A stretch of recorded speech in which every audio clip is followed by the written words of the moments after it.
একটা ফেসবুকে পোস্ট দিয়েছে যে আমরা আবারও গোপালগঞ্জ যাব। আমরা জীবিত থাকলে গোপালগঞ্জের প্রত্যেকটা উপজেলায়, প্রত্যেকটা গ্রামে কর্মসূচি করব।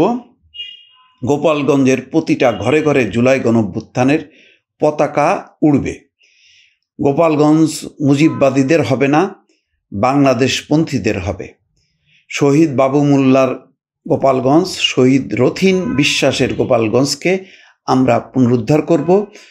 মকসুদপুরের কোটালীপাড়ায় আমাদের শহীদদের কবর রয়েছে, এই মাটি মুজিববাদীদের হতে দিব না।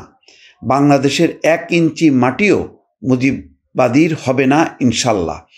যারা গতকালকের হামলায় প্রতিবাদ জানিয়েছেন, রাস্তায় নেমেছেন, তাদের প্রতি কৃতজ্ঞতা। ফরিদপুরে পদযাত্রায় দেখা হবে।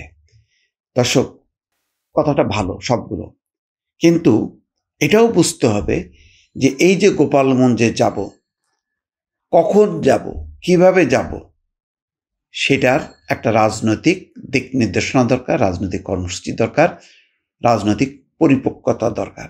আমি হুট করে এক জায়গায় গেলেই হবে না। দেখেন, 15 বছরে বিএনপি কিন্তু তার আন্দোলনে পতন ঘটাতে পারেনি, কিন্তু পতনের সমস্ত ক্ষেত্রটা তারা তৈরি করেছে।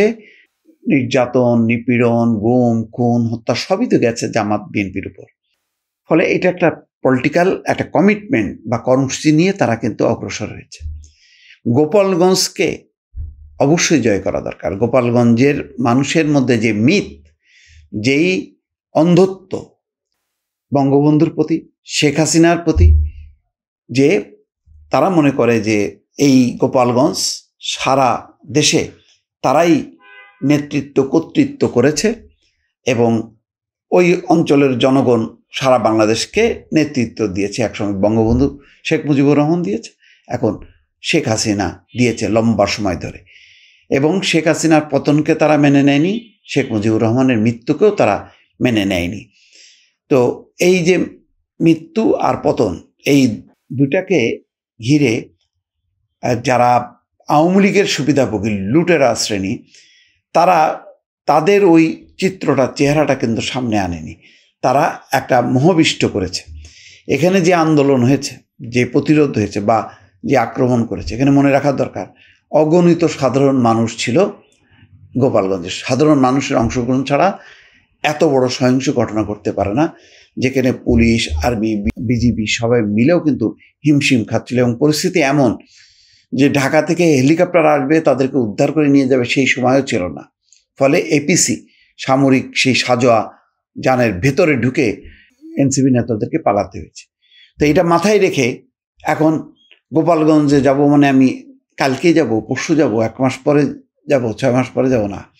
তার আগে আস্তে আস্তে আপনাকে ওইখানে রাজনৈতিক সংগঠনকে মজবুত করতে হবে। এটা 1 মাস, 2 মাস, 3 মাসের ব্যাপার না। বিএনপিকে এই রাজনৈতিক লড়াই সংগ্রাম করতে হয়েছে 15 বছর, এবং লাস্ট ফিনিশিংটাও কিন্তু তারা দিতে পারেনি। দিয়েছে এই জুলাই অভ্যুত্থানের নেতারা, যারা এখন এনসিপি নেতারা। এনসিপি নেতারা ভালো করতে পারতেন সবাইকে নিয়ে। তারা যদি একটা নির্দলীয় ভূমিকায় থেকে শুধু জুলাই অভ্যুত্থান নিয়ে যদি থাকতেন, জুলাইয়ের চেতনা, যেই চেতনাটা হচ্ছে আমরা ফ্যাসিবাদ এখানে জন্ম দিতে দেব না, যারাই রাজনীতি করুক, কিন্তু ফ্যাসিবাদের জন্ম হবে না, মানুষের ভোটের অধিকার নিশ্চিত হবে। এই অঙ্গীকার নিয়ে যদি তারা সবার আস্থা নিয়ে যদি কাজ করতেন, বিএনপি, জামাত নির্বিশেষে সব দলের, ভালো হতো। তারপর হয়তো 2, 4, 5 বছর পরে তারা রাজনৈতিক দল করতে ভালো হতো। কিন্তু তাদের মনে হলো যে তারা মানে শেখ হাসিনা পতন ঘটালো, তার ধারাবাহিকতা তারা একটা রাজনৈতিক দল করলো, হাজার হাজার লক্ষ লক্ষ মানুষ তাদের পতাকা তলে আসলো এবং ভোট দেবে তাদেরকে এবং ক্ষমতায় যাবে। বলছে না যে এবার আমাদের হচ্ছে সংসদ, আগে ছিল শেখ হাসিনার পতন, গণভবনের পতন, এখন হচ্ছে সংসদ হচ্ছে লক্ষ্য।